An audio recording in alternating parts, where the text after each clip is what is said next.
దళిత బహుజన గిరిజనులందరూ మోడీ అవలంబిస్తున్న ప్రజా వ్యతిరేక విధానాలపై ఐక్యంగా పోరాటం చేయాలని, అప్పుడే కేంద్ర ప్రభుత్వానికి బుద్ధి చెప్తామని సిపిఐ రాష్ట్ర కార్యదర్శి వర్గ సభ్యులు తాటిపాటి మధు పిలుపునిచ్చారు.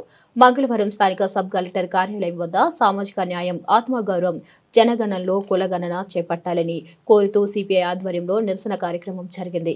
ఈ కార్యక్రమానికి ముఖ్య అతిథిగా హాజరైన సిపిఐ రాష్ట్ర కార్యదర్శి వర్గ సభ్యులు తాటిపాటి మధు మాట్లాడుతూ సిపిఐ జాతీయ సమితి పిలుపు మేరకు జనగణనలో కులగణన చేపట్టాలని, సామాజిక న్యాయం, ఆత్మగౌరవం తదితర అంశాలపై ఈ దేశవ్యాప్తంగా ఈ కార్యక్రమం జరుగుతుందని ఆయన అన్నారు. కేంద్రంలోకి నరేంద్ర మోడీ అధికారంలోకి వచ్చిన గత 11 ఏళ్ల కాలంలో దళిత, గిరిజన, మైనార్టీ వర్గాలపై దాడులు మితిమీరిపోయాయని మధు అన్నారు. దేశంలో మతోన్మాద పాలన సాగుతుందని ఆయన అన్నారు. ఇంకా అణిచివేత, అంటరానితనం, కుల మత వివక్షత, హింస పేటరేగిపోతుందని ఆయన అన్నారు. ఆర్ఎస్ఎస్ సంఘ పరివార కనుసన్నల్లో భారత రాజ్యాంగం ప్రజాస్వామ్య వ్యతిరేక పాలన కొనసాగుతుందని ఆయన చెప్పారు. రాజ్యాంగం మానవ హక్కుల, సామాజిక న్యాయం, సమానత్వం, సౌభ్రతత్వాన్ని మోదీ ప్రభుత్వం పాత్ర వేసిందని ఆయన అన్నారు.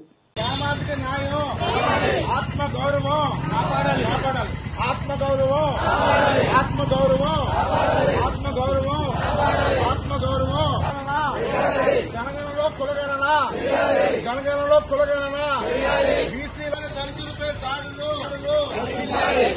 మహిళలపై దాడులు, మహిళలపై దాడులు, గిరిజనులపై దాడులు, బహుజనులపై దాడులు, బహుజనులపై దాడులు, జనగణనలో కులగణన, చేయాలి. జనగణనలో కులగణన, చేయాలి. జనగణనలో కులగణన, సామాజిక చేయాలి. జనగణనలో కులగణన, చేయాలి. జనగణనలో కులగణన, సామాజిక న్యాయం, సామాజిక న్యాయం అరికట్టాలి. దళితులపై దాడులను, దళితులపై దాడులను. భారత కమ్యూనిస్ట్ పార్టీ సిపిఐ జాతీయ సమితి పిలుపు మేరకు దేశవ్యాప్తంగా సామాజిక న్యాయం, ఆత్మ గౌరవం, అదేవిధంగా ఈ రాష్ట్రంలో తెలంగాణ చేపట్టిన జనగణనలో కులగణన కూడా చేపట్టాలని కోరుతూ ఇప్పటికే రాష్ట్ర వ్యాప్తంగా పెద్ద ఎత్తున ఆందోళన చేస్తున్నాయి.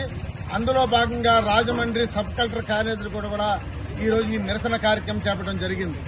నరేంద్ర మోడీ అధికారం చేపట్టి 11 ఏళ్ల కాలంలో దేశంలో రోజు రోజుకు దళితుల మీద, గిరిజనుల మీద, బహుజనుల మీద, మహిళల మీద దాడులు క్రమక్రమంగా పెరుగుతూనే ఉన్నాయి. నేషనల్ సర్వే క్రైమ్ రిపోర్ట్స్ ప్రకారంగా చూస్తే ఈ రోజు మనకి దాంట్లో దళితుల మీద 18,000 మంది పైగా, అలాగే గిరిజనుల మీద 12,000 మంది, మహిళల మీద కూడా 14,000 ఇలా రోజు రోజుకు దాడులు పెరుగుతూనే ఉన్నాయి. అంటే రాజ్యాంగం కేంద్ర ప్రభుత్వం చేతుల్లో లేదు.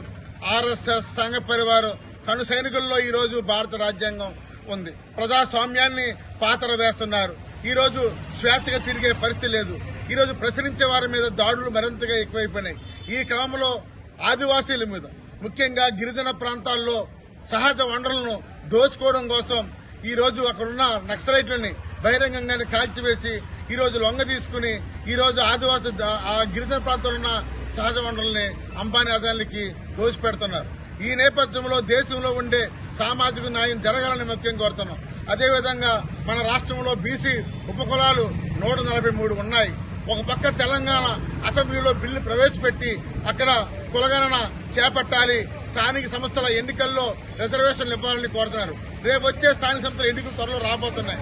దాంట్లో కూడా ఈ జనగణన కులగణన చేపట్టి ఈ రాష్ట్రంలో కూడా గవర్నర్ ఆమోదంతో అసెంబ్లీలో ప్రవేశపెట్టి బీసీలందరికీ న్యాయం చేయాలని కోరుతున్నాం.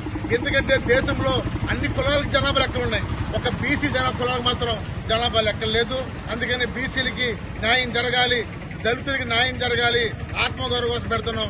ఎప్పటికైనా నరేంద్ర మోడీ తను చేపడుతున్న విధానాలను వెనక్కి తీసుకోవాలని, లేని పక్షంలో మరింత ఉద్యమం చేపడతామని సందర్భంగా తెలియజేస్తున్నాం. తాటిపాటి మధు, సిపిఐ రాష్ట్ర కార్యదర్శి సభ్యులు.